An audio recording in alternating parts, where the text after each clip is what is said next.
Tá Ok. bom?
Olá, pessoal, tudo bem? Já estamos ao vivo aqui na página do arquivo. Eu já vou convidar para entrar aqui a professora Cláudia Atala e a pesquisadora Mariana Salvador. Hoje vamos falar de um tema que muito nos agrada, que interessa a muitas pessoas, né? Que é sobre a Santa Casa de Misericórdia. A Cláudia e a Mariana desenvolvem pesquisas sobre a Santa Casa, desde o período colonial, né, desde a sua criação, a criação da Irmandade, e a gente vai poder conhecer um pouco mais desse assunto que é tão interessante, que é tão caro, né, principalmente aos campistas, tá? Vou convidar as meninas para entrarem aqui na sala. Olá, gente, tudo bem? Tudo bem? Boa Boa tarde. tarde. Boa tarde, sejam bem-vindas. Obrigada. Hoje a gente vai falar um pouquinho desse assunto que é muito querido, muito interessante, né? Desperta muita curiosidade dos campistas, né? Falar sobre essa casa, sobre a sua longa trajetória, da maneira como ela se envolve também, né, com a comunidade campista, né? E aí vocês têm todo o conhecimento para trazer um pouco para a gente aqui nessa tarde de sábado, tornar essa tarde de sábado um aprendizado agradável. Hoje eu estou aqui, gente, substituindo a Rafaela, nossa diretora, está se recuperando de um pequeno problema de saúde, mas em breve vai estar bem aqui com a gente de volta, tá? Então, é isso, né? Vamos torcer para ela voltar logo, ela se restabeleça, né? E a gente possa dar seguimento à programação aqui das lives com ela. Pessoal, vou só apresentar rapidamente aqui a Cláudia, tá? E a Mariana. A Cláudia é uma grande parceira nossa, antes de tudo, antes de qualquer coisa, parceira do arquivo, parceira do LAIRP, né? Isso. A Cláudia é professora do Departamento de História, tá? Do CHT, da UF Campus, também membro do Laboratório de História Regional da UF. A Mariana é doutoranda do Programa de Pós-Graduação em História e Ciência da Saúde da Fiocruz, tá? E está falando, né, estudando sobre a Santa Casa com uma grande profundidade, né, Mariana? A gente vai ter o prazer de ouvi-las falar daqui a pouquinho. Pessoal, enquanto a gente está iniciando aqui, eu já vou dar uma boa tarde para o pessoal que está chegando, antes da gente começar. Para o Freitas, boa tarde, Freitas, nosso eterno diretor, né? Diretor vitalício do arquivo. Jefferson, boa tarde. Val, boa tarde, querida, que saudade de você. Boa tarde, Afonso, Daiane, Cris Rabelo, né, que é a nossa também parceira de tantos projetos incríveis lá no arquivo, uma pessoa super dedicada à história, ao ensino de história também. Tarcísio também, boa tarde. Tá? Vou dar uma boa tarde também para a equipe do arquivo que está de casa aqui me auxiliando, o Felipe, a Letícia, a Rafaela também, que eu sei que está se recuperando, mas está lá de olho na live. É isso, pessoal. Já vamos começar, tá?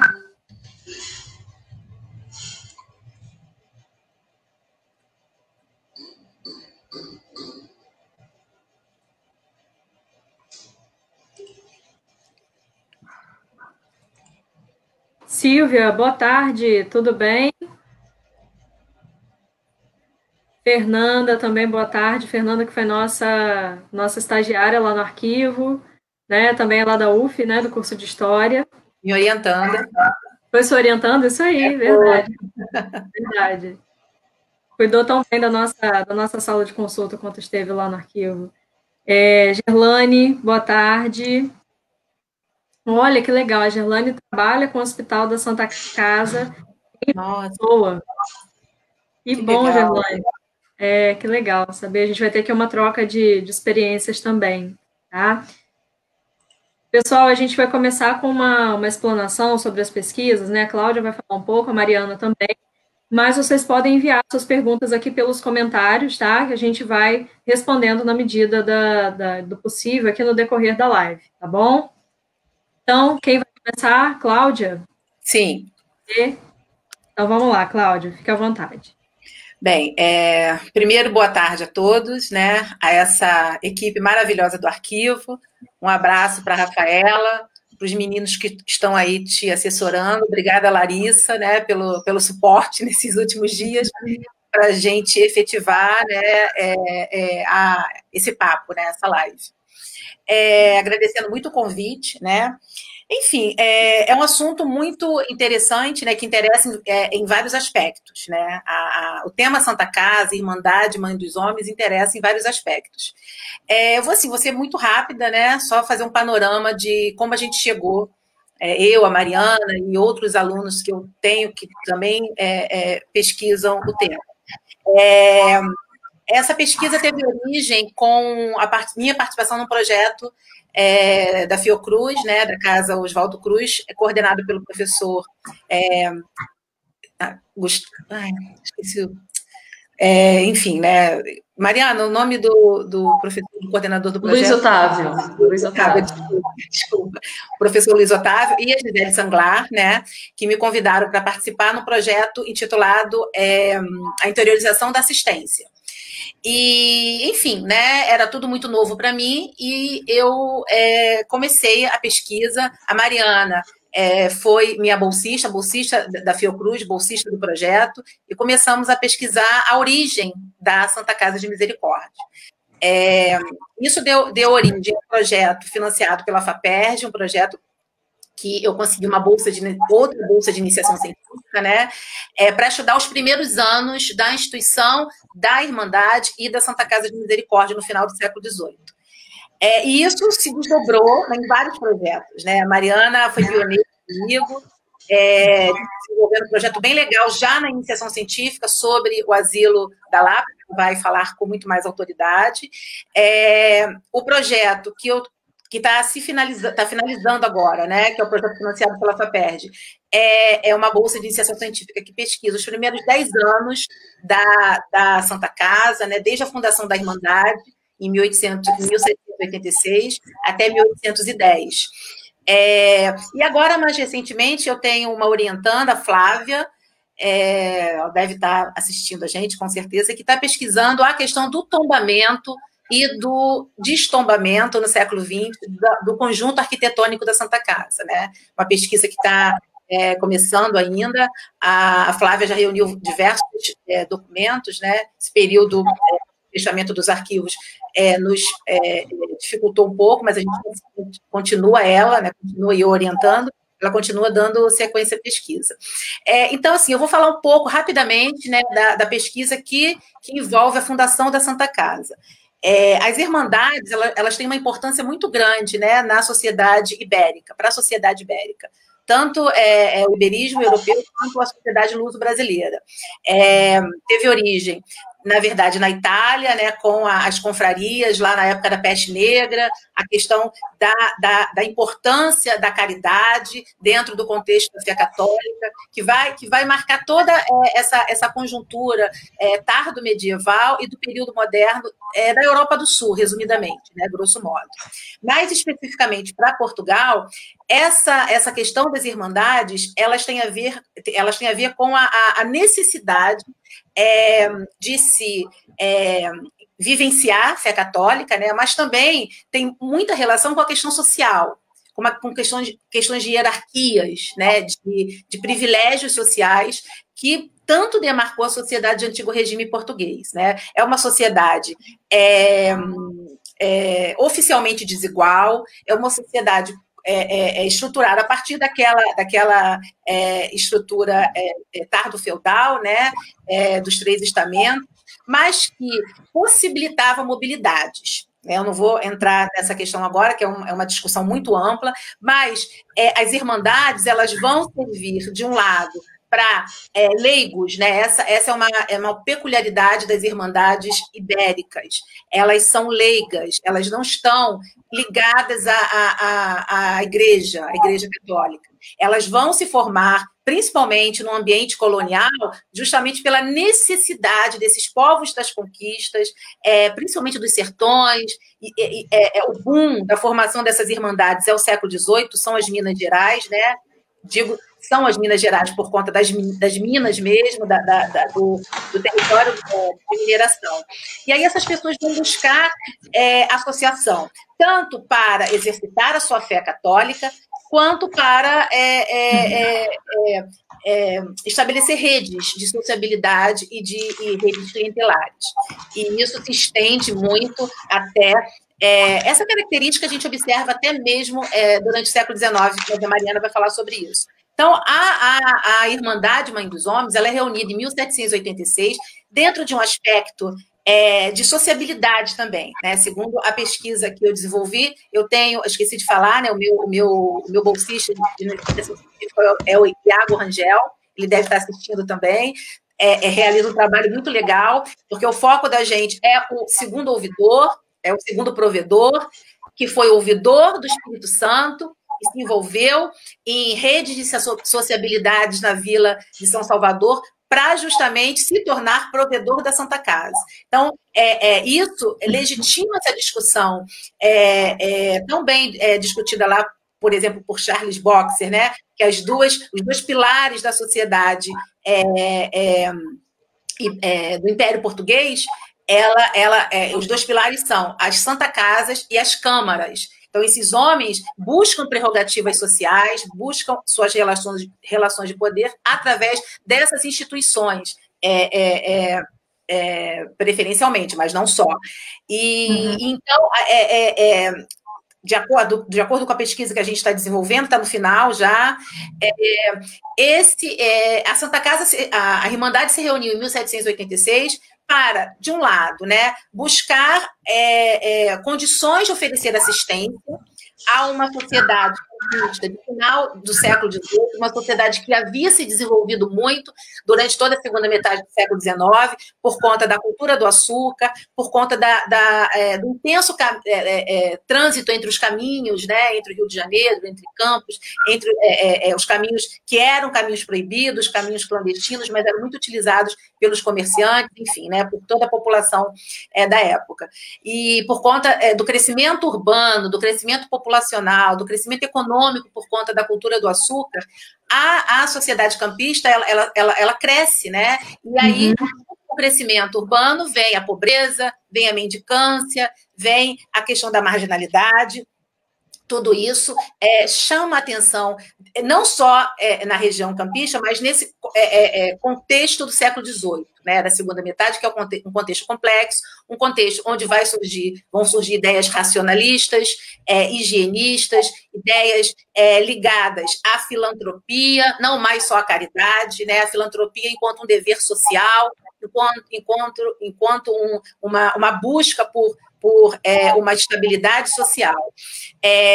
E aí, além disso, a gente ainda nota, a gente ainda percebe relações costumeiras de antigo regime nas intenções da formação da Santa Casa. Esses homens buscam prerrogativas sociais, esse ouvidor, que é o segundo provedor, que consegue ser nomeado após montar uma rede muito bem estabelecida, ele busca também o cargo de provedor.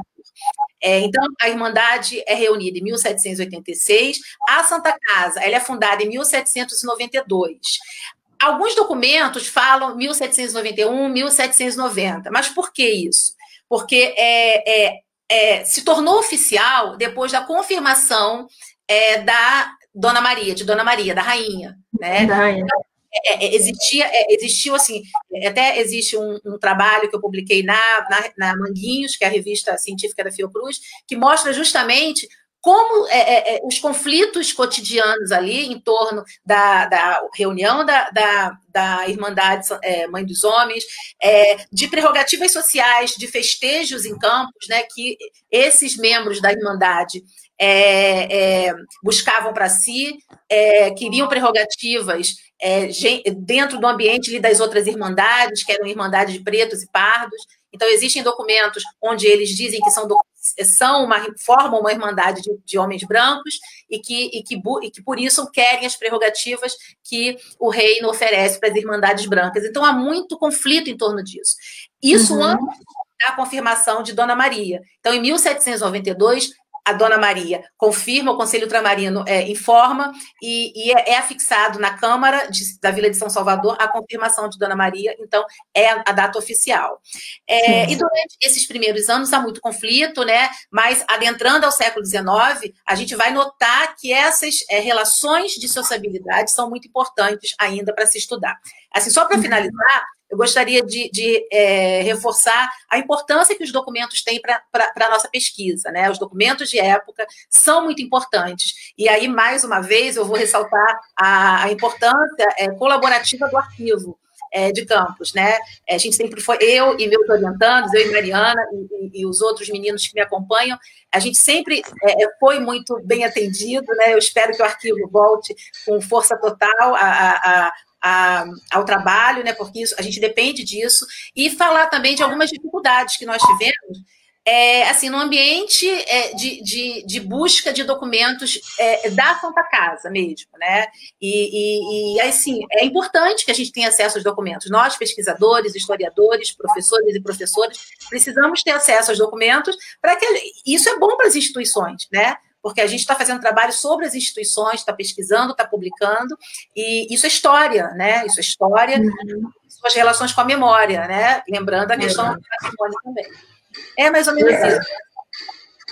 Isso, muito bom isso que você falou, Cláudia, até para que as pessoas entendam a importância dos trabalhos, né, das instituições arquivísticas, das instituições de guarda de memória, não é? A gente não faz um guardar sem objetivos, né? Óbvio, a gente quer que essa documentação seja pesquisada, que ela seja publicizada, que essas questões sejam trazidas à tona, né? Eu acho que na cidade, pelo menos o que eu tenho conhecimento há 13 anos lá no arquivo, eu acho que a Rafaela também, são poucos os estudos que se fizeram sobre a Santa Casa de Misericórdia, né? Exatamente, sim. Os documentos que vocês devem estar pesquisando, né, tanto lá no arquivo, quanto no arquivo do próprio hospital, né, são documentos inéditos. Né? Então... Exatamente, Mariana vai falar sobre isso. Isso é muito importante. E assim, eu já tenho um artigo publicado, eu e Mariana temos um artigo publicado juntas, numa coletânea organizada pelo projeto do Luiz Otávio, né, e da Gisele Sanglar.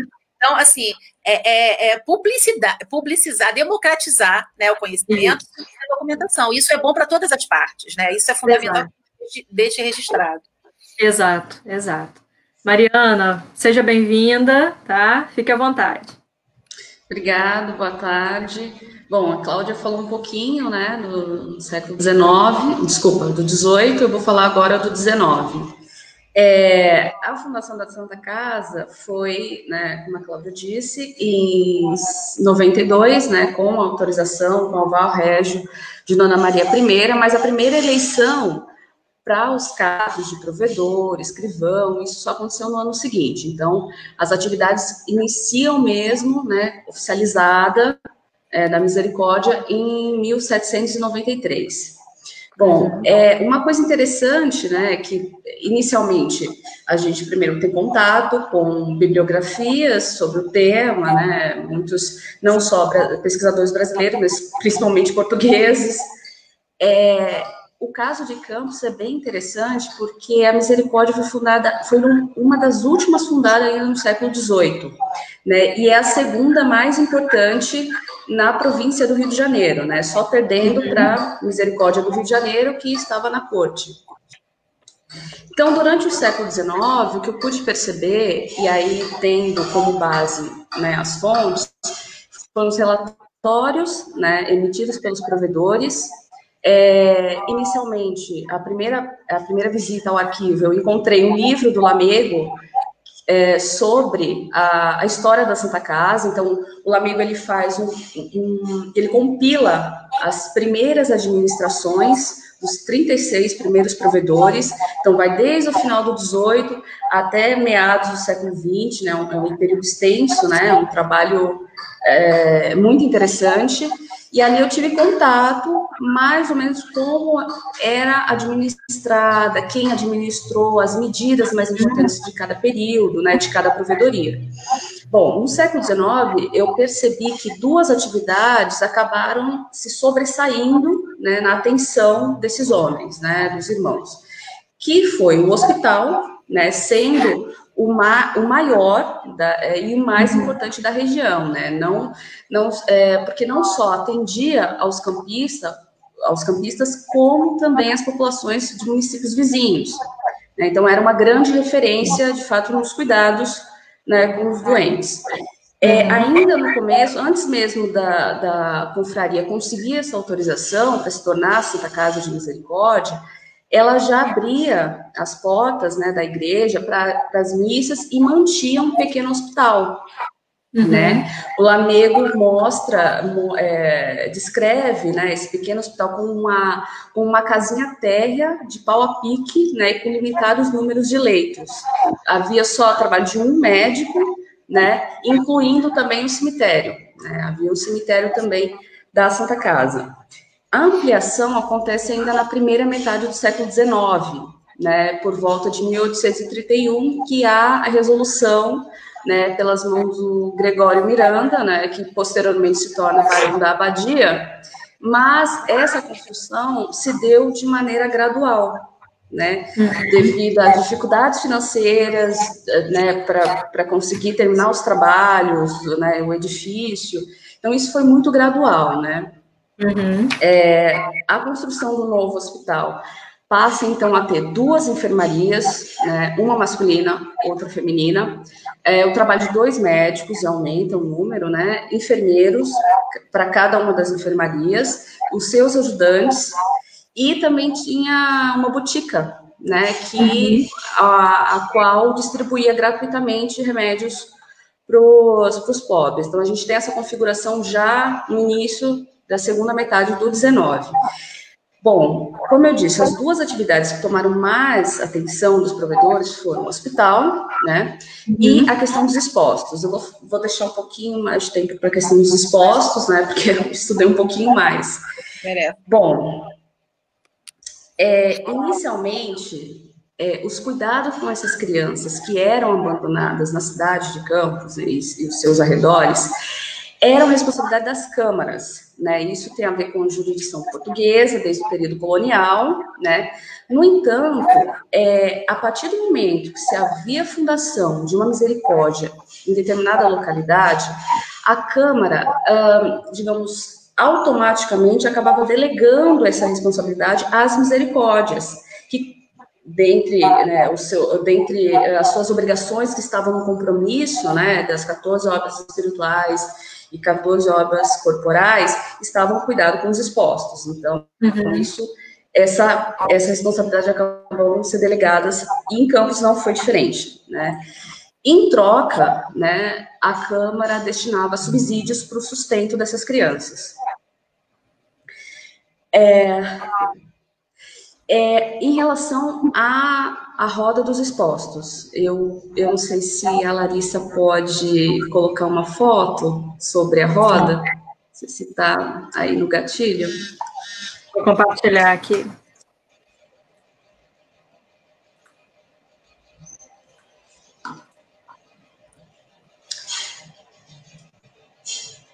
Aí, essa é a roda dos expostos. Então, logo no início, né, da fundação da Santa Casa, essas crianças já passam a serem deixadas da igreja.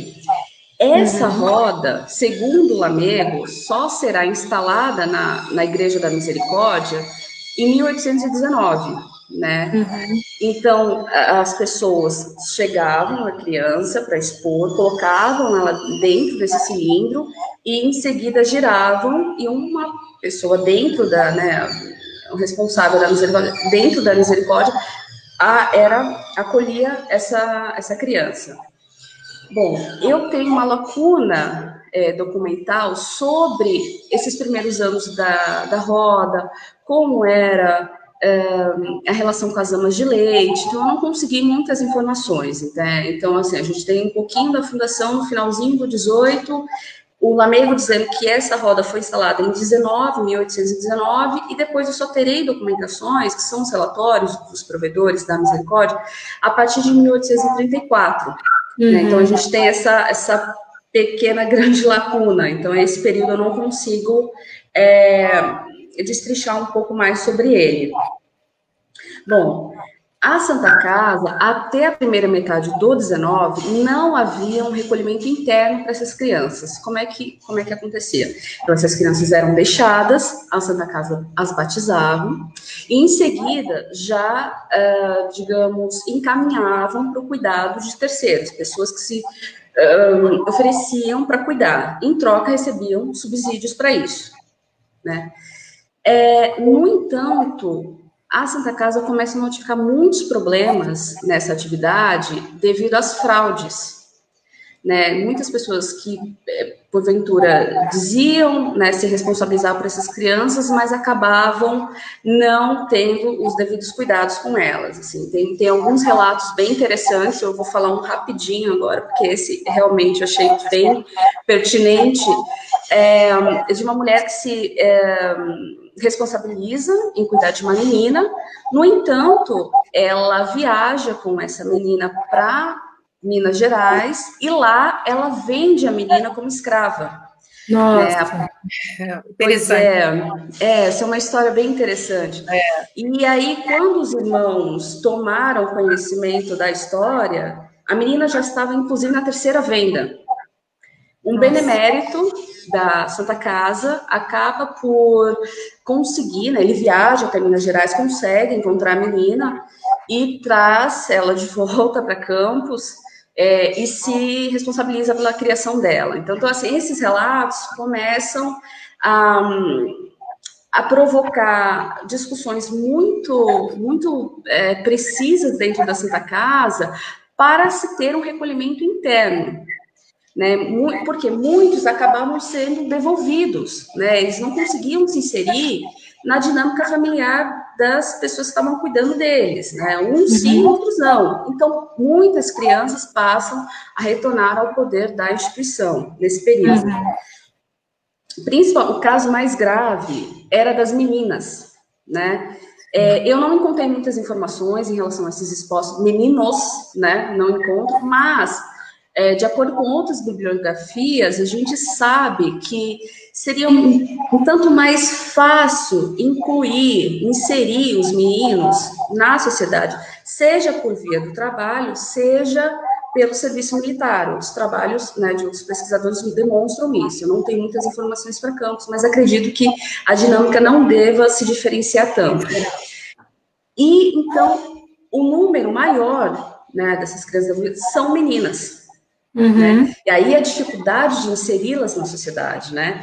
Então, a partir de 1849, eles conseguem montar, dentro das repartições da própria Santa Casa, um recolhimento para essas moças, né? Essa dificuldade de inserir está nitidamente relacionada aos valores da sociedade. Então, para essa moça se inserir, por via do casamento. O interesse do cuidado com essas moças até elas chegarem a uma determinada idade era posteriormente conseguir um casamento para elas.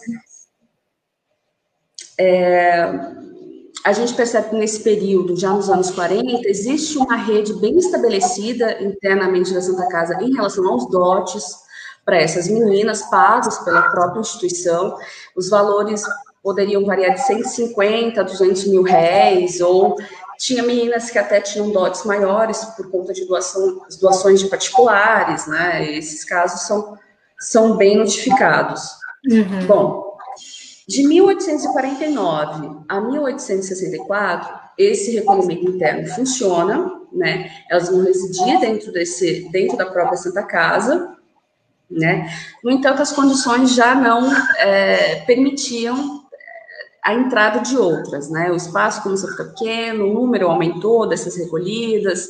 Então, foi que, durante os anos 50 ainda, há uma discussão para formar e tentar pedir a concessão de um antigo seminário dos jesuítas, né? Pedir à igreja e ao Estado para ali eles formarem um asilo e transferirem essas meninas.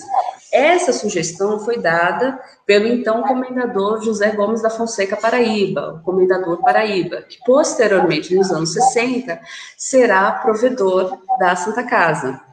Então, ele faz essa sugestão, ainda não estando na Santa Casa, aos irmãos da época, e, de fato, eles fazem esse pedido, conseguem, né, a concessão no início dos anos 60, então, e aí começa um trabalho de angariar fundos para essa nova instituição, né.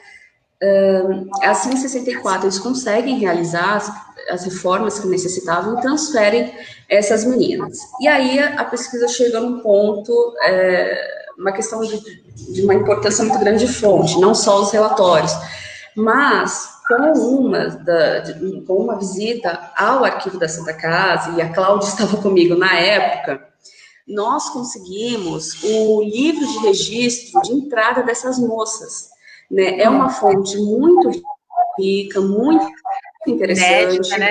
Ela é datada de 1864, ano de fundação do asilo, até 1962, né? Então tem quase 100 anos, quase, né, 100 anos. fonte. E aí, né, o nosso interesse inicial... Sim. E aí, o nosso interesse foi entender como se deu, como foram as negociações e tal, entender sobretudo a dinâmica, né, dessa nova instituição.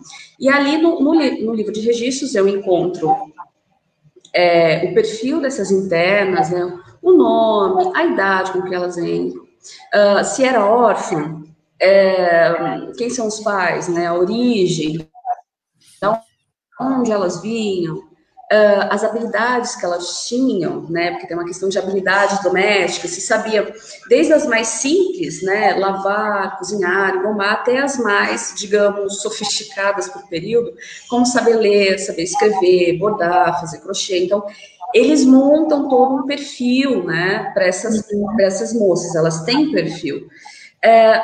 Mas uma coisa que chamou muita atenção foi, sobretudo, as datas de casamento delas, né, a maioria casa, o nome dos noivos, dos padrinhos, entre outras informações, a igreja, né, e aí umas casam na própria capela da Lapa, né, do Asilo da Lapa, outras na matriz, né. De modo geral, o que eu posso dizer, eu vou encurtar, porque eu acho que eu estou talvez extrapolando o tempo, o interesse da instituição era instruir essas moças com conhecimentos básicos, as habilidades domésticas, né, básicas, justamente para o casamento, conforme os valores morais e religiosos daquela época, né? Uhum. Mas não só isso, né? O interesse educacional vai um pouquinho além, porque algumas não casavam, a maioria casava, mas algumas não, né? Ou se retiravam para companhias de famílias da região, mas elas eram incluídas nos próprios serviços da Santa Casa, né, ajudando nas enfermarias. Teve caso de expostas se tornarem enfermeiras da própria Santa Casa, como uma via também de contribuir, né, de agradecer pelo próprio tratamento que receberam da instituição, né. Eu vou abrir para perguntas, e aí a gente pode detalhar um pouco mais essas atividades. Sim, Larissa, só queria fazer um pequeno comentário com relação à roda de expostos, né, que Mariana começou falando. Interessante a gente notar que a ideia da roda de expostos, ela está inserida nesse processo de modernização, digamos assim, né, e de racionalização da questão da saúde pública. Isso é um fenômeno, enfim, europeu, né, que chega às conquistas final do século XVIII e está dentro da razão ali de Estado pensada pelo Marquês de Pombal e o seu ministério, né? Isso em Portugal e nos domínios. E aí é interessante a gente ver que no final do XVIII, quando as primeiras preocupações em torno disso começam a aparecer, relatos de abandonos de criança.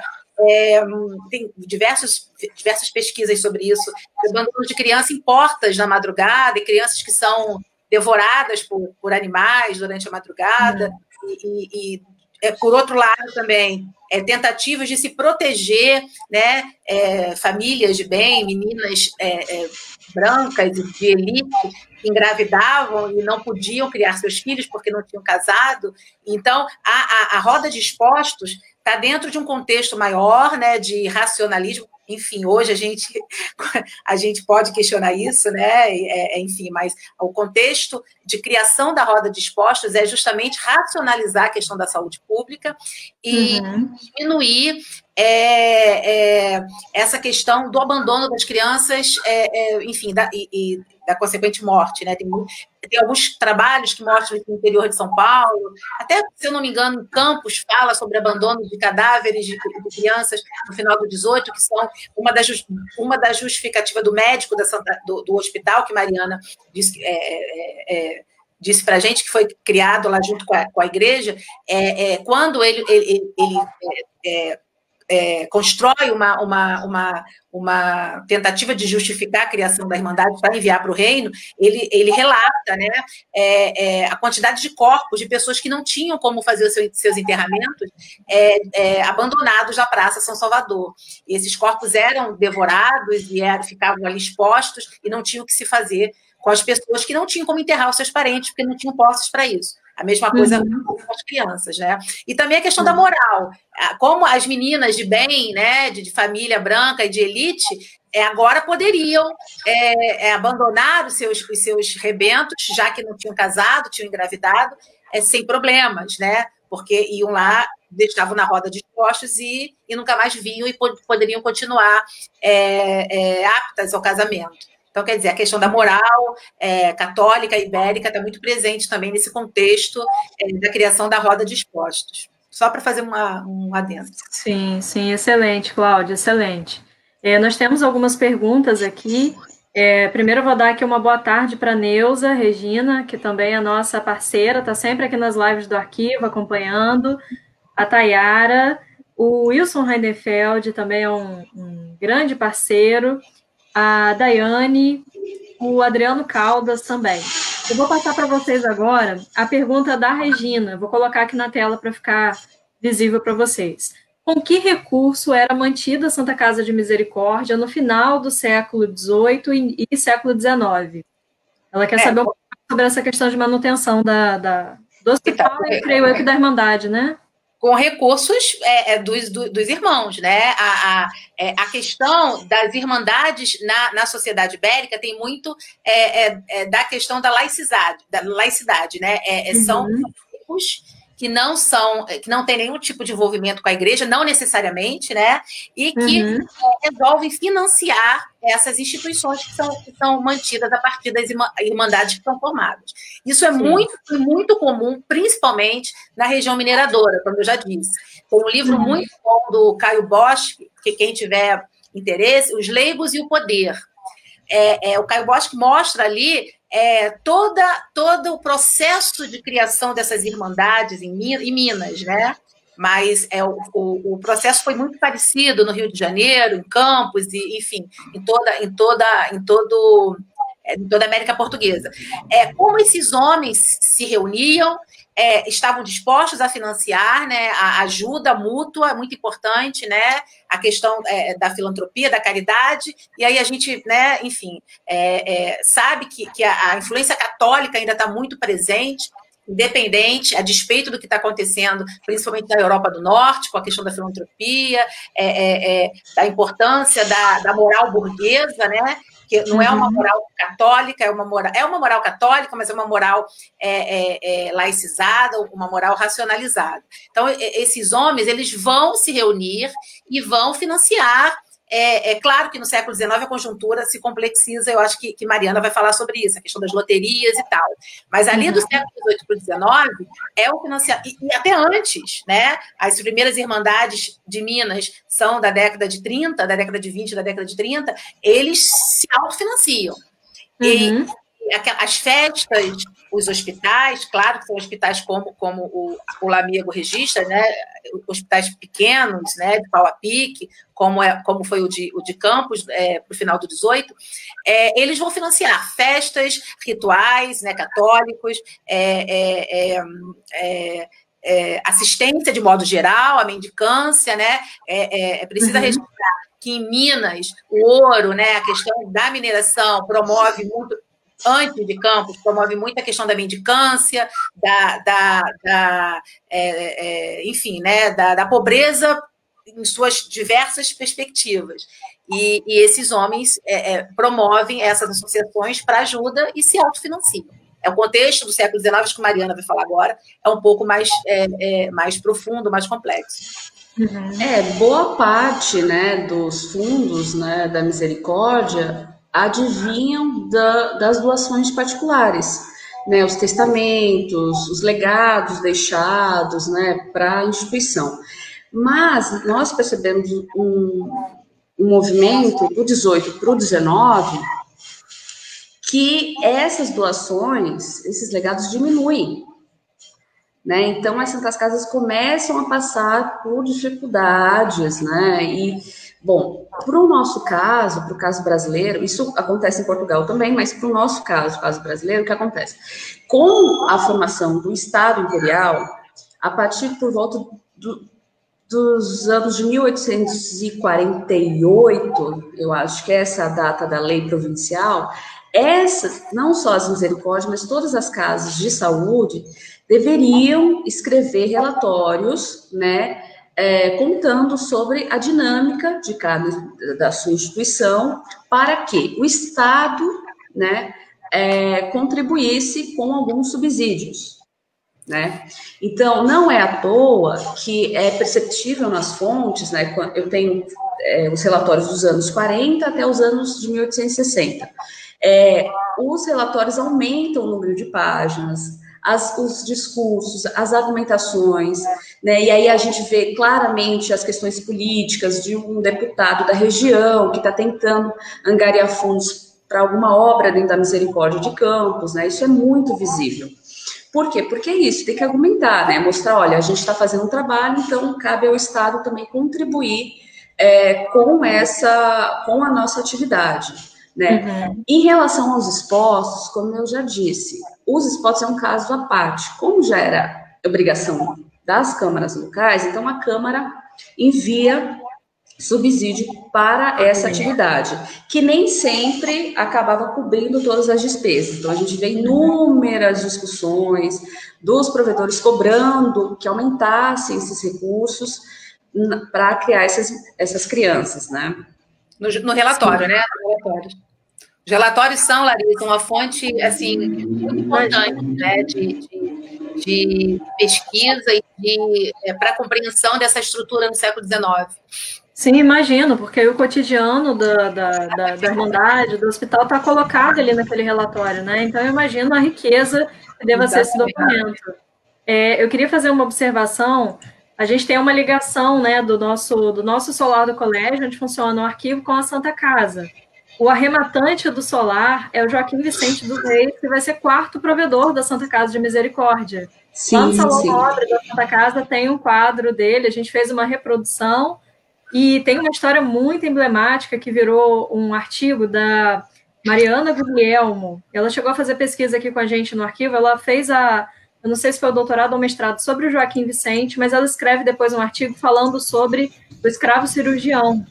Era um escravo, ele tinha esse conhecimento da botica, né, desses tratamentos medicinais, ser um perigo em meio ao grande quantitativo de escravos que o Joaquim tinha, né, era uma liderança nata em meio a esses escravos, ele doa esse escravo para a Santa Casa de Misericórdia de Angola, né. Então, a gente vê também essas relações das Santa Casas, né, extrapolando os limites do Brasil colônia, né, digamos assim, né, ele vai para outra colônia. Porque, na verdade, esses contatos eram muito comuns, porque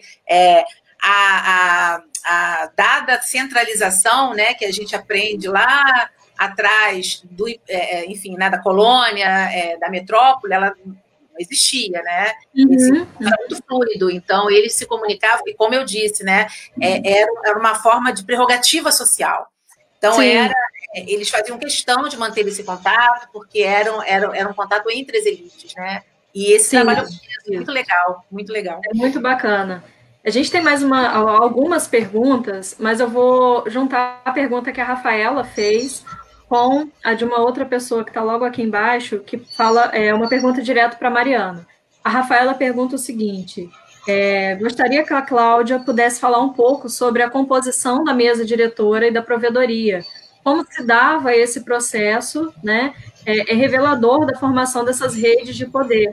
E isso acaba sendo complementado pela pergunta da Daiane Rossi. Ela fala assim: pergunta para a Mariana, e as redes de sociabilidades que você conseguiu identificar a partir da análise, né, dessas meninas, desses documentos? Assim, eu vou... enfim, a questão da mesa, né, e lá no início a gente vê muito o esforço, né, a minha pesquisa, ela envolveu o estudo, né, como eu já falei, desse ouvidor, que é um ouvidor muito poderoso, de família caprichada, que vem nomeado pelo Espírito Santo, com amplo poder. A pesquisa tem mais ou menos 1 ano e meio, né? E o Iago já achou documentos que relatam que esse ouvidor vai extrapolar a sua jurisdição até a Bahia, em busca de relações de poder. Então, quer dizer, essas relações eram muito importantes para esses homens. E aí, esse ouvidor, ele vem para a vila de São Salvador tentar amarrar essas redes com esses poderosos locais, que, coincidentemente ou não, muitos deles estão nessa mesa, nessa primeira eleição que Mariana disse de 1793.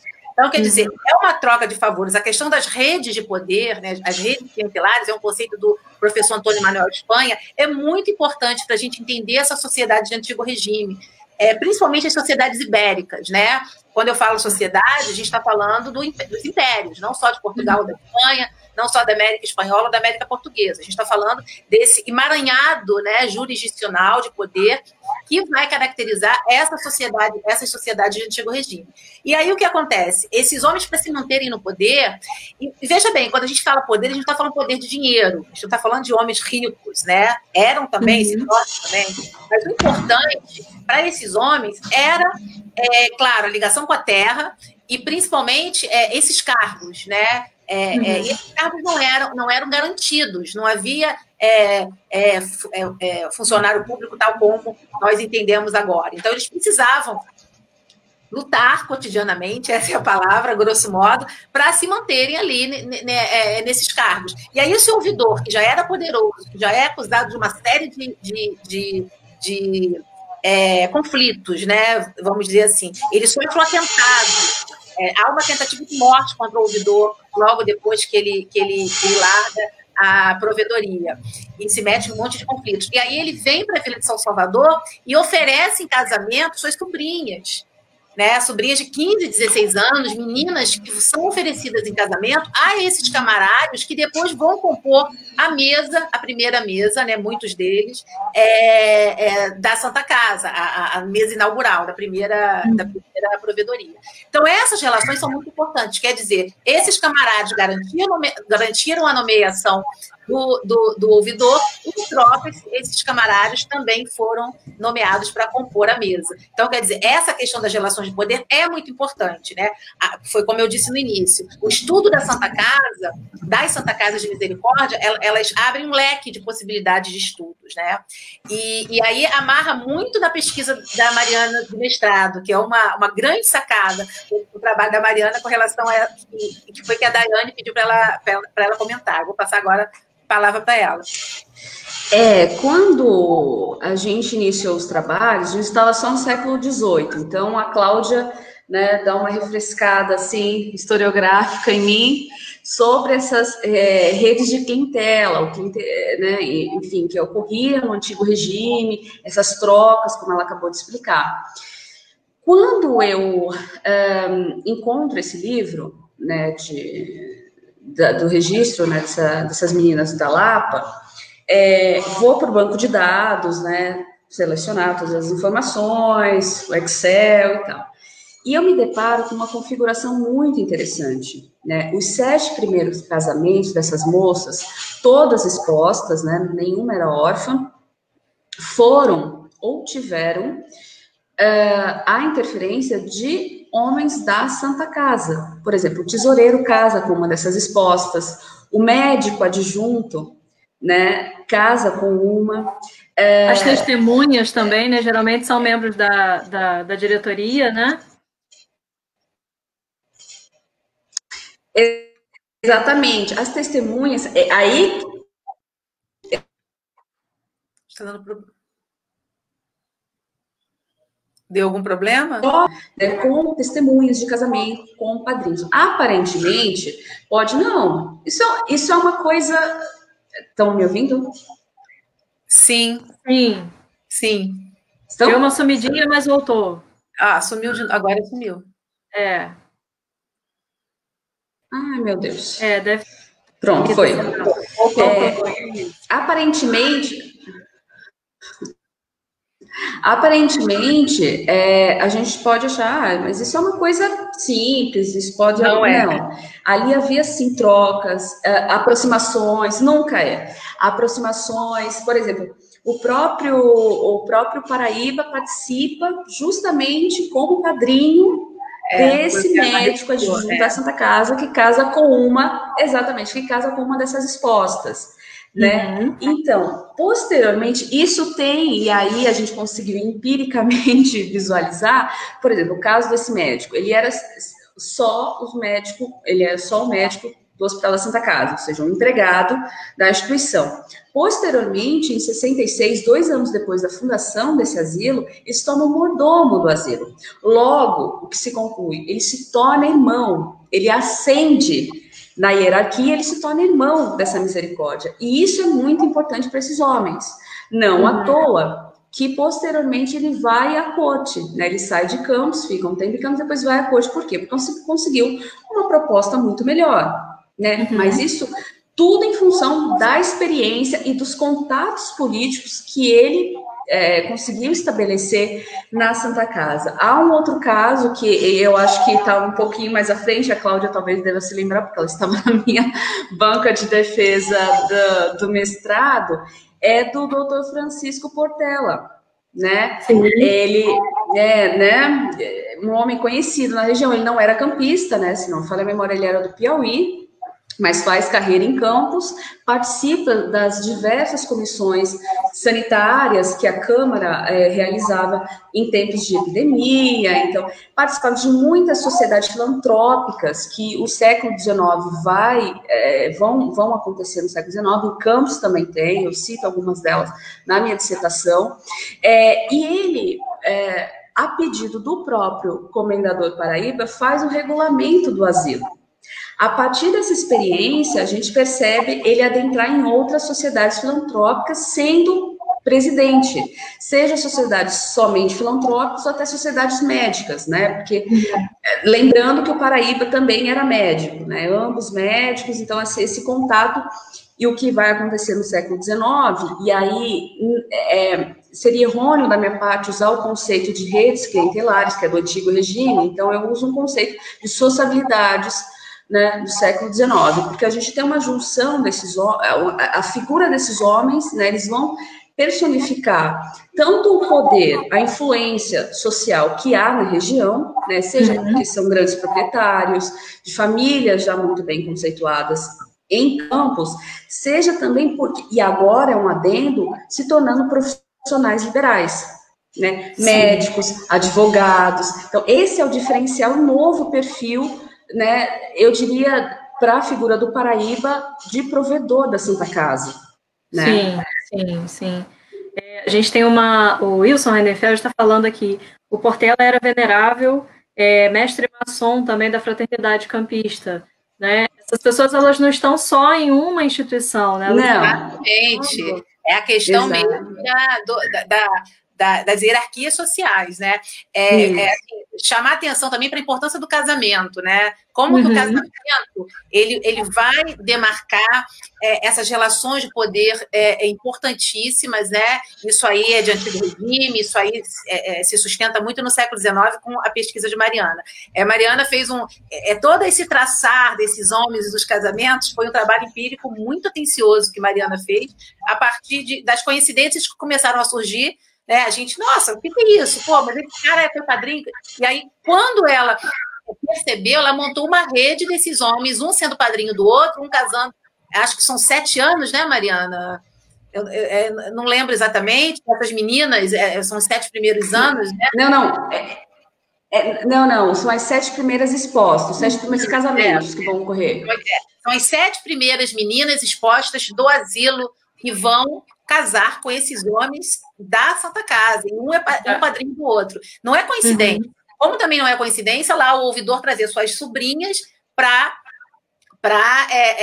servirem de esposas para os camaradas, que com certeza eram muito mais velhos que elas, né? Mas o casamento ali era um negócio. Então, eu queria só fazer um adendo nessa fala da Cláudia, né, que ela tá no 18.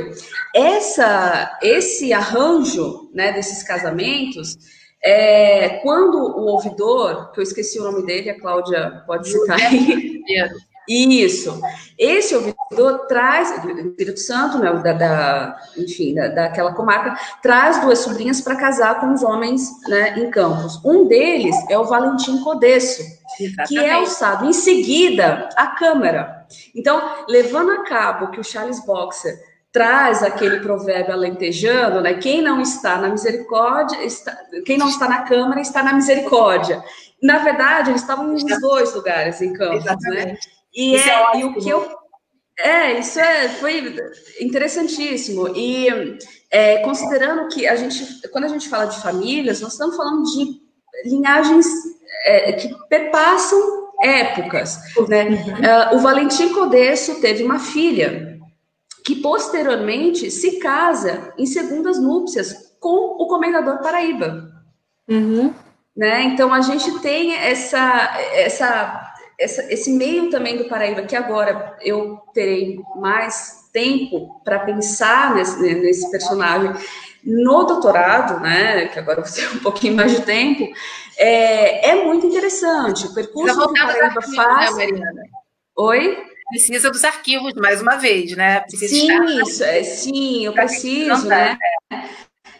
A Provedoria do Paraíba, o que mostra os relatórios até o momento, foi muito importante, né? Os anos 60, seja porque ele era médico, e aí a gente tem esse fortalecimento dessa corporação durante o século XIX, seja porque ele permaneceu por mais tempo, se comparado aos provedores anteriores. Ele passou 8 anos na Provedoria, então ele fez muita coisa, né? Dentre elas, mudanças muito profundas no hospital, né?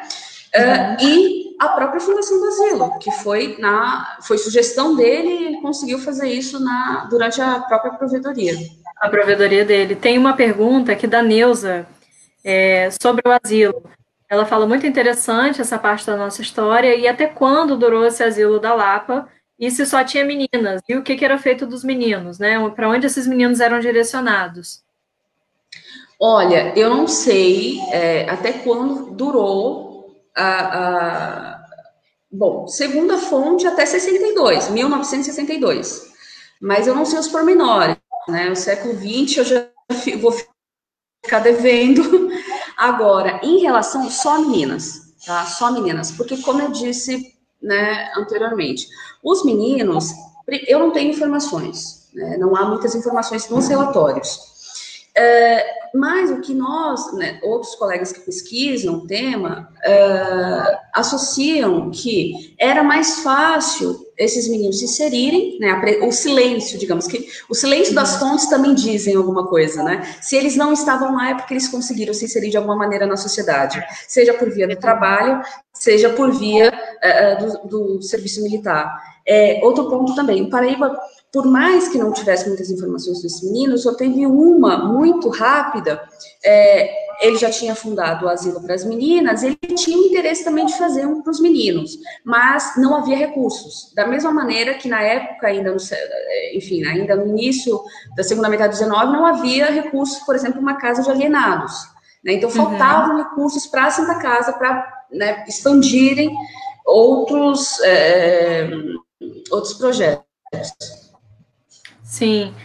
Tem uma outra questão aqui do Matheus. Matheus pergunta, na verdade, se o nome Santa Casa sempre remeteu a alguma relação com a Igreja Católica, e ele queria saber se a criação e administração da Santa Casa tinha essa influência se tinha, como é que ela se dava, como é que ela acontecia.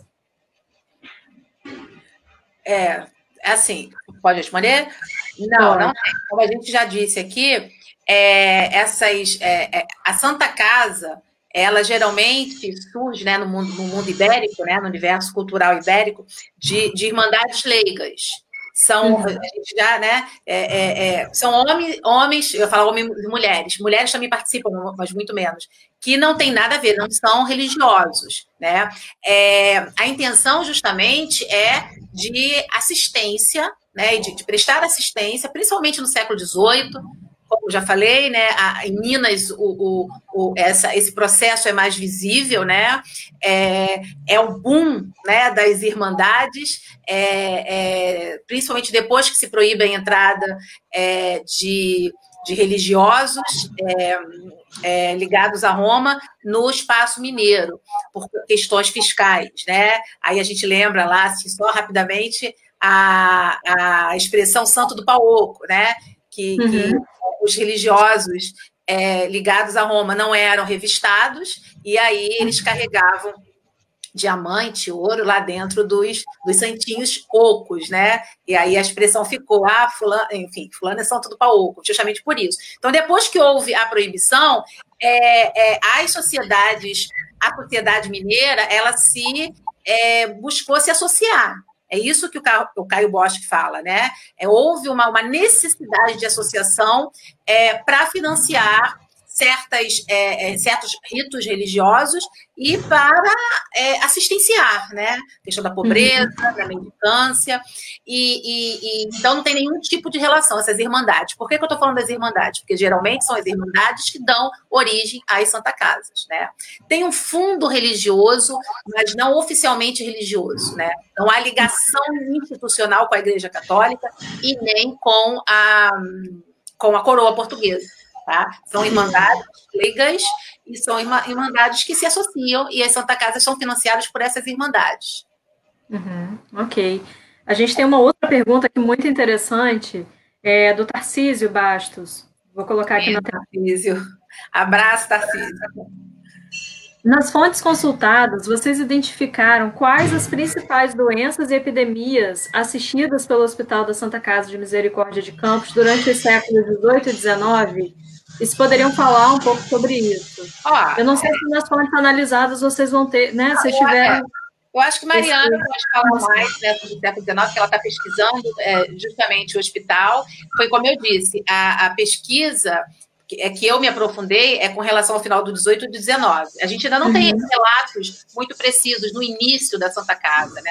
Não existem esses relatórios. Foi como eu falei, a gente só tem esse relato do médico que vai ser o primeiro médico da Santa Casa, de falar de disposição de cadáveres, né, na vila, na Praça São Salvador. Cadáveres, enfim, pessoas que não tinham condições de promover seus enterramentos, doentes que morriam e não conseguiam se curar e eram expostos, e crianças, né? Esse é um relato, é uma carta bem legal do médico, tá? Eu tenho quase certeza que o Lamego transcreveu na sua íntegra o documento, mas também está no arquivo Ultramarino, nos avulsos do Rio de Janeiro. Então, não há registro nesses primeiros anos, ou na primeira década, eu me arrisco a falar, sobre essas minuciosidades. Mas agora, sobre o século XIX, Mariana pode falar com mais atenção. Nos relatórios, eles falam de maneira muito esparsa, né? A gente não tem detalhes, a não ser as grandes, né, epidemias, por exemplo, a febre amarela, em 1850, em 55, o cólera, né, que aí eles demonstram que foi um período muito complicado para a Santa Casa. Como eu disse, as atas trazem essas comissões, né, relatos sobre essas comissões que foram formadas, durante, né, não só na São Salvador ali, mas nos outros distritos, e os médicos que eram chamados, inclusive o Paraíba participou, o Francisco Portela participou, mas eu não tenho precisamente como é que foi isso, né? Essa documentação está na Santa Casa. O que eu só tive acesso foi aos relatórios. Os relatórios são muito objetivos. né? São muito objetivos. Então, não tem os pormenores, a gente não encontra os pormenores sobre as doenças, o impacto. A gente tem alguns artigos que falam, né, que realmente, não só em Campos, mas em outras localidades do Brasil, foi um impacto muito grande, né? É interessante, né, porque o cólera está em 55, mas em 67 ele retorna, né, com menos intensidade, mas retorna. Eu tenho algumas passagens que dizem, que falam sobre a varíola em 58, né, o Lamego também cita alguma coisa, mas como a minha pesquisa ficou muito centrada do ponto de vista político, dessas sociabilidades, os expostos, só agora eu estou adentrando um pouco mais ao hospital, né, inclusive vendo, analisando os dados dos anos 50, justamente o período, né, das epidemias. Então, eu ainda estou, digamos, engatinhando em relação a essa questão. Sim, isso acaba sendo complementado pela pergunta também da Cris Rabelo. Se existem documentos sobre a assistência da Santa Casa no contexto da gripe espanhola. Mas aí a gente já passa, Cris, para o século XX, né, para o início do século XX. Então, já acaba fugindo um pouco também do escopo da pesquisa da Mariana, né? Mas, se eu não me engano, os jornais têm alguns desses dados, né? No Monitor, a gente tem lá os falecidos, de quem faleciam, né? Ele saía publicado algumas dessas informações. Então, e aí é importante também dizer que quando nós estivemos lá, num breve período que a gente conseguiu pesquisar nos arquivos da Santa Casa, nós vimos muitos prontuários, né, Mariana? Muitos prontuários do início do século XX. É um acervo enorme, Larissa, é um acervo que está pedindo pesquisa, né? Enfim, tem muitos prontuários, eu acredito até que prontuários de pessoas escravizadas, né? Que os senhores mandavam, mas nós vimos muitos prontuários do século XX, da primeira metade do século XX. E, assim, é uma fonte inesgotável de pesquisa, né? Enfim, a gente clama aí pelos pesquisadores e pela instituição para que haja um casamento entre pesquisa e a instituição, né, a Santa Casa, o arquivo da Santa Casa, que promova esse incentivo, né, porque realmente nós vimos, eu sei que tem muitos prontuários do início do século XX e do final do XIX, mas a gente, como não era o nosso escopo, a gente não tinha tempo, né, foi um período muito curto, a gente priorizou o interesse maior. Mas tem muita coisa lá que provavelmente acha essas informações. A Rafaela complementou aqui também, falando que a documentação da Câmara nesses tempos de epidemias também é riquíssima em informações, inclusive dos socorros prestados pela Santa Casa, né? Isso, então, sim. Não só pela Santa Casa, mas na época a campanha foi muito grande. Era o início da Beneficência Portuguesa, né, fundada em 52. Ela ainda não tinha um hospital, mas fez um hospital campanha, ajudando a socorrer, né, com enfermarias ali de maneira rápida, né? E outras sociedades filantrópicas, se não me falha a memória, tem até uma descrição que fala que o Liceu serviu, né, de enfermaria, né? A Beneficência Portuguesa também está, então é só a partir até então o maior hospital era o da Santa Casa, né? E depois de 52 aí começa a beneficência, que o hospital acho que vai ser um pouquinho depois, lá para a década de 70 também, né, que vai funcionar normalmente. Sim. Eu queria acrescentar a importância, né, bem lembrado pela Rafaela, dos documentos camarários. São documentos que completam muito as nossas pesquisas acerca da Santa Casa, né? Porque, por um lado, homens que estavam na Santa Casa também eram camarários, e, por outro, tudo que se acontecia, né, na cidade, né, no centro urbano, era registrado, tudo que se discutia na Câmara era registrado nas atas. O arquivo, tanto o arquivo de Campos quanto o arquivo da Câmara, né? A gente tem acesso a documentos camarários que são essenciais para se estudar temas como saúde pública, reformas urbanas, né? E também com relação à Santa Casa e às Irmandades também. Sim. Tem uma outra pergunta, eu acho que bastante interessante, para que a gente volte a falar um pouco da questão da documentação. A Gerlane Farias, né, que no início eu até falei sobre ela, que está pesquisando sobre a Santa Casa também na Paraíba.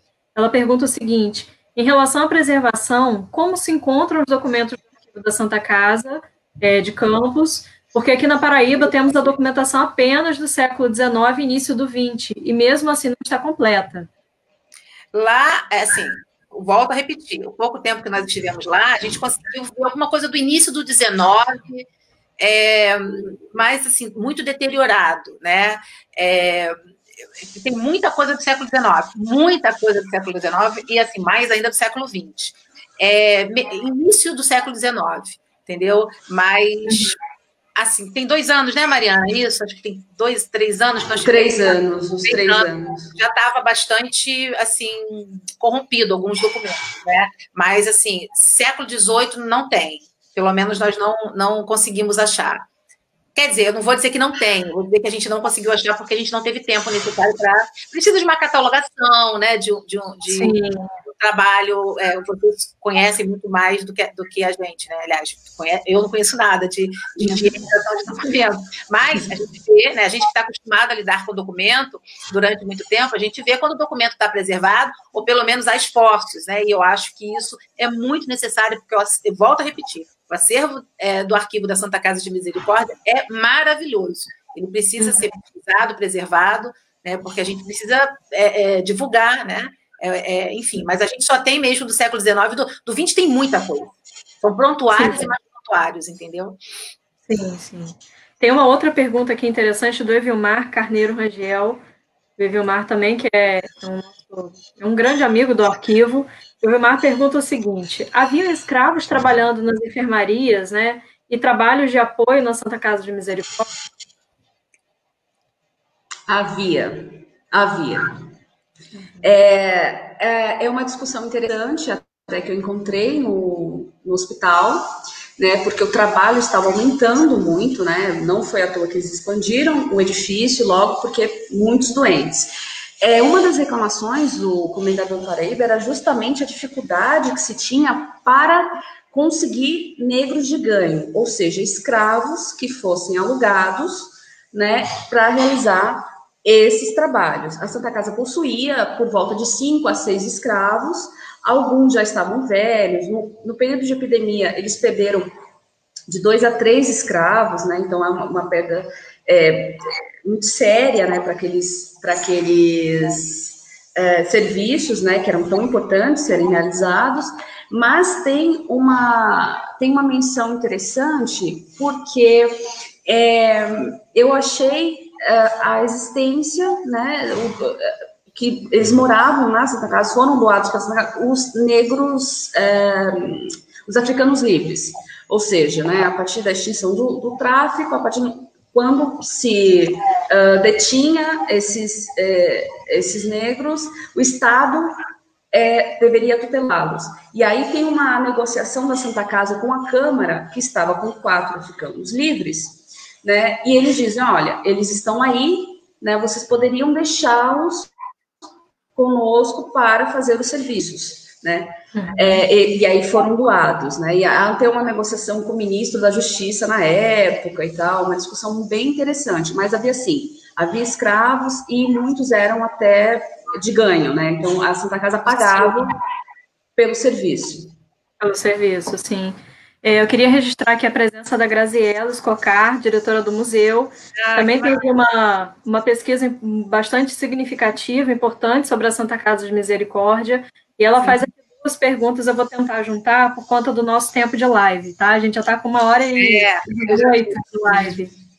Então, ela fala o seguinte: é perceptível até hoje a relação de proximidade da maçonaria com a Santa Casa de Misericórdia de Campos? É a filantropia que os une? E na segunda pergunta, ela quer saber sobre as dificuldades, se vocês tiveram dificuldade de acessar a documentação. Graziela é maravilhosa também. Graziela, um beijo para você. Então, eu não sei se ela conseguiu chegar no início. Como eu falei no início, né? Foi a Graziela que nos ajudou a iniciar a pesquisa, né? Ela sabe a dificuldade. A gente teve um período muito... Eu não sei se eu falei isso no início, né? Eu estava conversando com vocês anteriormente. Foi. Falei, né?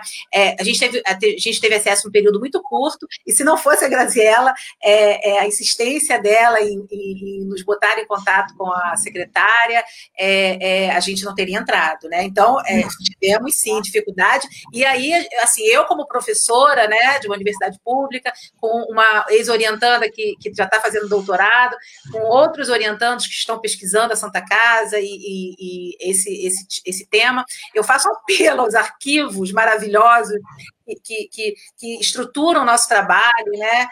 O museu que sempre deu apoio lá para a gente, o Arquivo de Campos, que é maravilhoso, que a gente quer sempre muito bem recebido, muito bem atendido, então, pelos outros arquivos de Campos e de outros lugares que deem acesso aos historiadores, aos pesquisadores, né? A gente precisa disso para a gente fazer o nosso ofício, né? E mais do que isso, né? Somos pesquisadores e somos professores também. Então, não adianta a gente pesquisar e guardar para a gente. A gente tem que democratizar o conhecimento, levar para a sala de aula, levar enfim, né, para o público leigo, né, que não é historiador, que a gente precisa disso, então a gente precisa dos arquivos. Então, assim, não deveria ser difícil, né, o historiador ter acesso aos arquivos, porque é o nosso ofício. E, assim, por isso que eu ressalto mais uma vez a importância do trabalho, tanto que o museu exerce e o Arquivo de Campos, porque são instituições exemplares no sentido de dar apoio a nós, né? Vocês também são pesquisadoras e pesquisadores, tanto do museu quanto do arquivo, sabem a importância que tem. E aí eu faço apelo aos outros arquivos, inclusive ao arquivo da Santa Casa de Misericórdia, que deixe os historiadores entrar, porque nós temos responsabilidade no trato com o documento, temos metodologia da pesquisa histórica, e isso só vai somar, né? Enfim, qual foi a outra pergunta? Acho que... Foi sobre a articulação, a gente já falou um pouco disso também, da proximidade da maçonaria, né, com esses homens que estavam dentro da Santa Casa, ou na mesa diretora, né, ou como irmãos da Santa Casa. Né? Já havia certamente, o Wilson também falou, né, do Portela, então a gente tem com certeza, porque eles transitavam esses espaços. Eu disse aqui um pouquinho mais cedo. Gente, como nós já estamos assim, com um tempo bastante longo de live, eu vou fazer assim, uma última pergunta, mas eu sei que isso é tema de uma outra pesquisa, da sua outra orientanda, mas sim, é algo que não pode deixar de ser falado. Né? A gente perdeu essa construção que ficava ali na Praça São Salvador, com um caso excepcional e raro de destombamento, né, feito aí pelo Jânio Quadros. Eu queria que vocês falassem um pouquinho dos interesses nesse destombamento e também da sociedade na época, né? Sobre aquele prédio. Assim, rapidamente, fazer uma breve introdução sobre a importância da memória, né? A importância da preservação da memória e do patrimônio e das relações pouco conhecidas que a memória tem com a história, né? Na verdade, a memória ela é recuperada pelos poderes instituídos, né? Ela é utilizada muitas vezes para se registrar um passado, né, que se quer rememorar, que se quer recuperar. E o diálogo com a história, né, da memória com a história, sempre, durante muito tempo foi refutado pelos historiadores. E, assim, né, felizmente, nas últimas décadas, essa relação é muito salutar para nós historiadores. Eu tenho, assim, uma orientanda, a Flávia Pereira, que deve estar assistindo a gente, né, ela está em fase inicial de pesquisa, é um assunto muito pouco trabalhado, porque a gente não achou, né? Ela assim, muita publicação sobre isso, né? Principalmente acadêmica. Mas, enfim, né? Rapidamente. passar o que ela já reuniu. Houve a tentativa de tombamento, né? Foi no ano de 58, né? Tentativa não, houve o tombamento, né? A gente sabe que as elites, né? Elas são muito importantes nesse processo, elas estão ali lutando cotidianamente para preservar as suas memórias, as suas heranças, o seu passado, e como nós já vimos aqui, né, desde o início do nosso bate-papo, a Santa Casa de Misericórdia é um patrimônio não só físico, mas é um patrimônio simbólico também para os campistas, para a região de Campos, né? Assim, é legal registrar que em alguns relatórios que a Mariana leu, os provedores registram a importância que a Santa Casa tem para a região ali do Norte Fluminense. Tem outros municípios vinham já no século XIX buscar ajuda e tratamento na Santa Casa. Então, a Santa Casa é um lugar de memória, digamos assim, né? Estou me apropriando muito rapidamente do conceito, para a gente entender como que a Santa Casa é importante para os campistas, né? E aí, durante a época, durante a época do tombamento, houve esforços, isso está muito nos jornais, né? Os jornais mostram muito isso, os jornais de época, esforços para se tombar, para se preservar, né? E aí, assim, o que foi já colhido pela Flávia, né? É que há um debate muito grande sobre a questão da urbanização, a ideia de progresso, né, que vem junto mesmo lá com a questão do governo Vargas, da modernização, de uma centralização, de uma ideia de Estado mais central, né, em contrapartida à República chamada Café com Leite, a República chamada República Velha, é o primeiro período republicano. E, da mesma forma, né, isso está sendo investigado muito no início pela Flávia, há interesses, né, de outros grupos de elite no destombamento, por conta de uma reurbanização, de outro processo de reurbanização.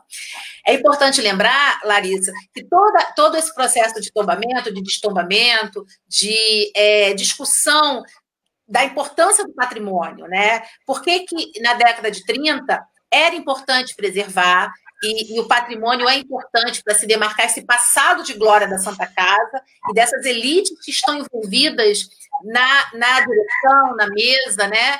Elites no sentido de serem as principais famílias, de estarem lá desde o início, do final do século XVIII, lutando pelos cargos ali nas redes de poder. E por que em 1962, né, se eu não me engano, é isso mesmo, o destombamento, há também o interesse de outros grupos de elites, né, no sentido de se promover o progresso, de se promover o arruamento, né, que é um tema que a Flávia já pensou muito, né, a questão das ruas que tinha que ser derrubado e tal, a questão da padronização da área urbana. Então, todas essas questões são importantes para a gente pensar. E aí a gente ressalta o envolvimento do interesse público, né? O envolvimento de interesses privados, a questão do Estado, né? Um Estado que não é um Estado único, é um Estado que tem lá suas instituições em volta, que se interessam e que trabalham para uma manipulação de memória, uma manipulação de estabelecimento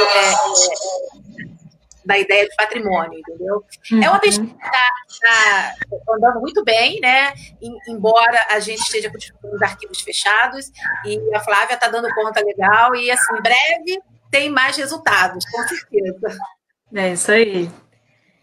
Pessoal, gostaria então de agradecer aqui a presença de todos que ficaram até agora acompanhando a live, agradecer em especial a Cláudia e a Mariana por essa tarde de conhecimento, né, esse momento de compartilhar as experiências de pesquisa, né, tudo que vocês já conseguiram inferir, o que ainda vão inferir, a Mariana, principalmente, que está dando seguimento aí nessa profunda pesquisa de doutorado. Então, queria parabenizar e vou deixar o microfone aberto agora para a gente fazer as considerações finais.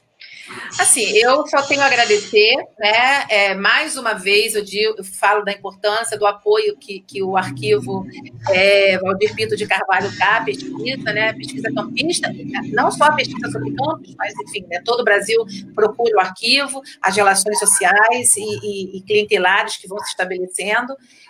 Inclusive, até mesmo alguns pesquisadores internacionais já conhecem o arquivo, estão na luta, são parceiros do arquivo, eu só tenho a agradecer. E mais uma vez, né, demarcar a importância da pesquisa histórica, né, dos projetos que nós, professores, desenvolvemos, que dá espaço para os alunos, né, alunos de graduação, alunos de pós-graduação, alunos que começam na graduação e que vão e chegam até o doutorado, como a Mariana, né, que começou lá comigo com iniciação científica na graduação. Isso é muito gratificante para mim, para a equipe, porque a gente vai dando sequência, né? A gente vai dando sequência, e o mais importante, democratizando o conhecimento. Isso é importante. Não adianta a gente pesquisar e guardar para a gente dentro dos arquivos, enfim, dentro de grupos de pesquisa fechados, né, que só se replicam. Isso não, ainda mais na altura do momento que a gente está vivendo. A gente precisa compartilhar, a gente precisa democratizar, porque a educação é a base de tudo e a saída para toda a conjuntura ruim que as sociedades passam, né? Então, como diria Paulo Freire, a revolução é pela educação e pela pesquisa, né? Eu acredito muito nisso. Muito obrigada ao arquivo, e um abraço a todos que nos acompanharam aí, as mensagens legais de carinho e as perguntas também. Eu agradeço a todos. Mariana?